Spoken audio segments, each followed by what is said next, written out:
देखो स्टूडेंट, इस क्वेश्चन में हमें क्या दिया हुआ है कि find the temperature at which resistance of a conductor increased by 25% of its value at 27 degree. The temperature coefficient of resistance of a conductor is 2 into 10⁻⁴। देखो मेरे बेटा, सबसे पहले आपको फॉर्मूला पढ़ना आना चाहिए। हमारे पास जो फॉर्मूला होता है वो रेजिस्टेंस और टेम्परेचर डिपेंडेंसी का इस तरह से होता है। मान लिया ये रेजिस्टेंस है R2 और ये रेजिस्टेंस है R1 और 1 प्लस एल्फा ये टेम्परेचर कोफिशिएंट है और ये T2 माइनस T1, इस तरह का ये फॉर्मूला होता है। आपको पढ़ना आना चाहिए। देखो ये जो रेजिस्टेंस है ये टेम्परेचर T2 पे है, ये जो रेजिस्टेंस है ये टेम्परेचर T1 पे है। आप इसको फाइनल भी बोल सकते हो, फाइनल रेजिस्टेंस, और इसको इनिशियल रेजिस्टेंस बोल सकते हो। ठीक है, हमें दिया गया है कि जो रेजिस्टेंस है वो जो बड़ा है, इंक्रीज हुआ है, वो कितना हुआ है? 25% इंक्रीज हुआ है। ठीक है, यानी R1 जितना था R2 25% ज्यादा है। और टेम्परेचर कौन से टेम्परेचर पे? टेम्परेचर, इनिशियल टेम्परेचर दिया है 27 डिग्री सेल्सियस। आप पहले क्वेश्चन को देखो, बहुत आराम से पढ़ना, तभी आप करोगे उसको। ठीक है, और अल्फा की वैल्यू भी हमें दे रखी है। बहुत आसान क्वेश्चन है, बट आप उसको समझोगे तभी आसान होगा वो।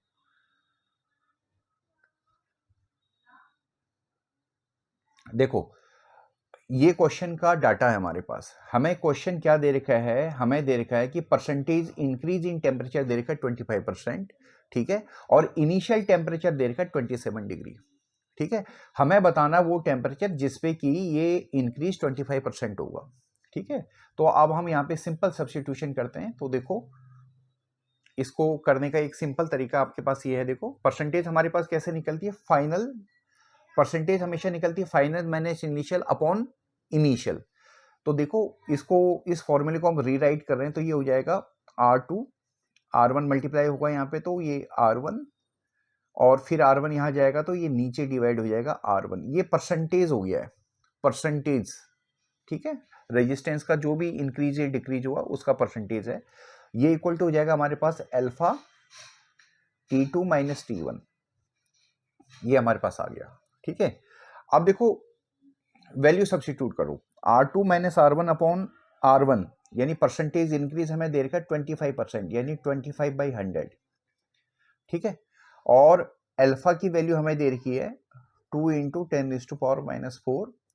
T2 की वैल्यू हमें निकालनी है। T1 की वैल्यू 27 डिग्री है, तो इसको केल्विन में चेंज करेंगे तो 300 हो जाएगा, यानी 273 हम उसमें ऐड करते हैं। ठीक है, तो आप इसको सॉल्व कर लीजिए। ये तो सिंपल कट के आ जाएगा 1/4, ये 2 नीचे आ जाएगा और 10⁻⁴ ये आ गया। ये इक्वल टू आना चाहिए T2 माइनस 300। ठीक है, अब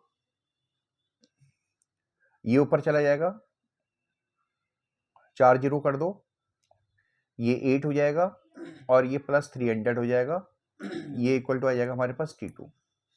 ठीक है, तो ये सिंपल कैलकुलेशन है। आप इसकी कैलकुलेशन करोगे तो आपके पास आंसर आ जाएगा, यानी जो कैलकुलेशन करोगे आप, सिंपल है कैलकुलेशन, तो आंसर आ जाएगा हमारे पास 1550 केल्विन, इतना आंसर आ जाएगा।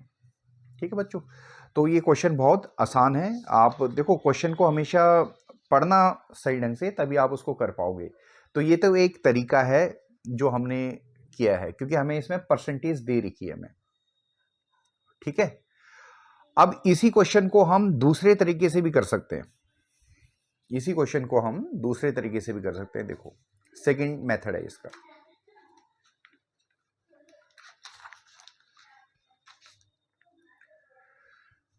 देखो बच्चों, हमें जो फॉर्मूला हमारे पास वो है R2 equal to R1 1 plus alpha T2 minus T1। देखो इस फॉर्मूले को पढ़ना बहुत जरूरी है। ठीक है, मैं बार बार कह रहा हूं, अगर फॉर्मूला समझ में नहीं आएगा तो फिर आप कर नहीं पाओगे ढंग से।